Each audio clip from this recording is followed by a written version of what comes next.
Avant de créer votre entreprise, s'il vous plaît, pensez d'abord à ça. Au fait, beaucoup n'ont pas fait l'étude de marché et puis de leur entreprise, et puis voilà, ils commencent, après ils ferment. L'étude de marché, avant de pouvoir commencer ça, il faut que je vous définisse c'est quoi un marché. Voilà. J'ai tenté de le dire tout à l'heure ici. Donc le marché, c'est le lieu dans lequel évoluent les entreprises. Ou encore, en langage universitaire, c'est le lieu de rencontre entre l'offre et la demande. Ok. Je ne vais pas trop utiliser ce langage-là, parce que les gens, tous les étudiants récitent ça. Mais si vous dites, c'est quoi l'offre, c'est quoi la demande, d'autres ne sont pas dit. Au fait, l'offre, c'est celui qui vend. La demande, c'est celui qui achète. Ce n'est que ça. Donc, entre l'acheteur et le client. Voilà. Mais vous voyez, cette définition est dépassée. C'est dépassé avec la révolution de Amazon. Avec la révolution de Amazon, tu peux rester chez toi, tu achètes là, sur ton téléphone, et puis voilà, un drone vient te déposer ce que tu achètes. Là, tu n'es pas en contact avec l'autre là. Le vendeur, n'est-ce pas? Voilà. Parce qu'on dit c'est le lieu de rencontre entre l'offre et la demande. Ici, on achète, on doit se déplacer physiquement.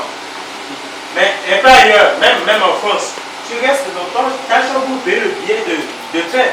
Tu payes juste. Et puis là, avec ton carte bleue, tu rends juste le numéro. Et là, automatiquement, on t'envoie le billet PDF. Donc tu es là dans ta chambre. Déjà là sur ton téléphone, tu viens juste, tu n'as même pas besoin d'imprimer. Donc tu viens juste, tu montres à l'agence comme ça. Et donc tu as payé ça dans ta chambre. Tu n'as pas payé ça devant quelqu'un comme ça. Vous pouvez imaginer. Donc là, ce sont les nouvelles révolutions qui ont changé cette définition. Lieu de rencontre. Ici chez nous, c'est encore valable. Lieu de rencontre entre l'offre et la demande. Mais souvenez-vous, avec les théories économiques, ils vont atteindre l'état stationnaire. Qu'est-ce qui va se passer?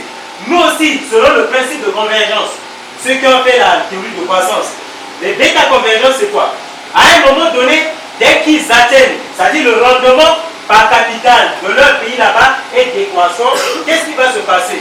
Il y aura plus de capitaux. Donc leurs capitaux vont venir vers nous. Parce que c'est plus rentable en Afrique.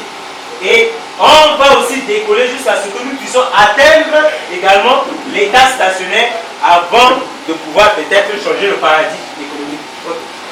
Donc, voilà un peu ça. Donc, j'explique. L'objectif de l'étude de marché, c'est premièrement de mieux comprendre le marché dans lequel vous intervenez. C'est ce que je l'avais expliqué.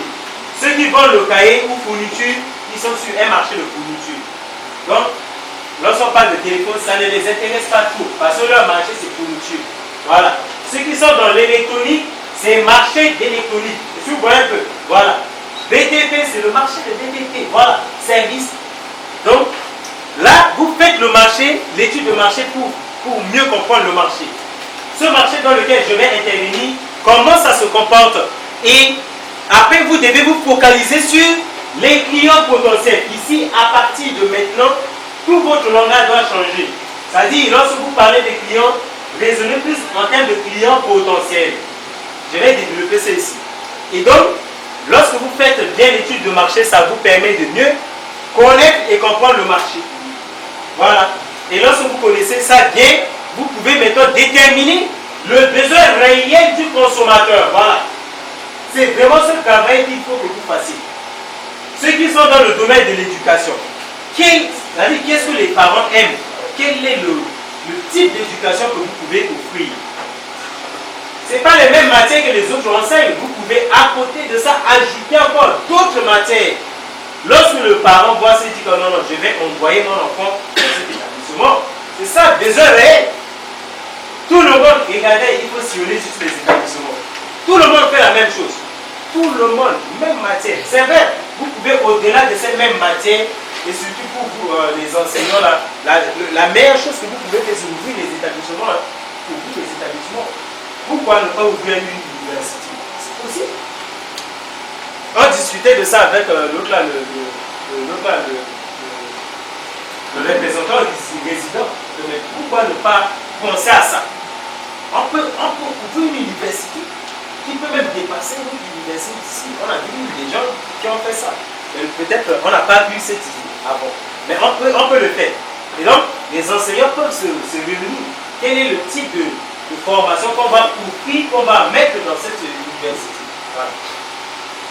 Et après, c'est identifier et définir la clientèle potentielle, ce qui est être dans la chance.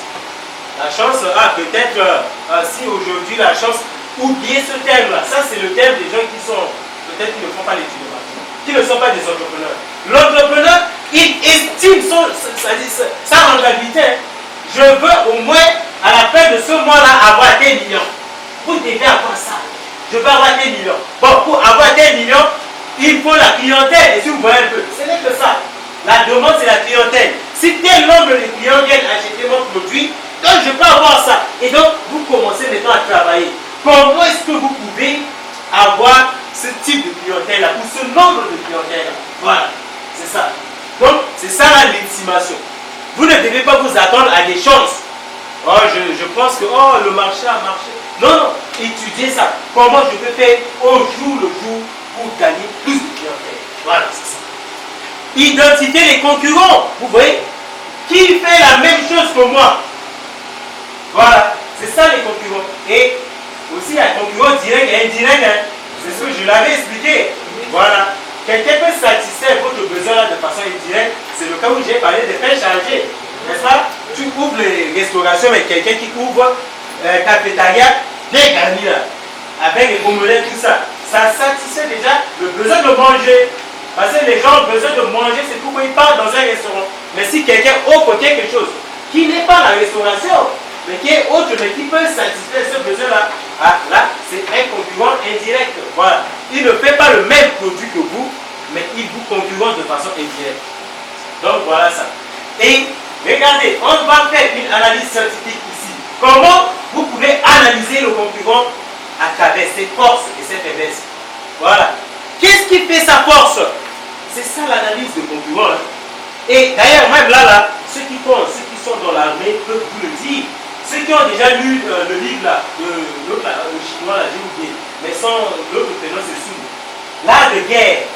L'art de guerre, mais regardez, il faut lire ce livre, hein, c'est pas aussi gros que ça, c'est petit, c'est peut-être 300 quelques.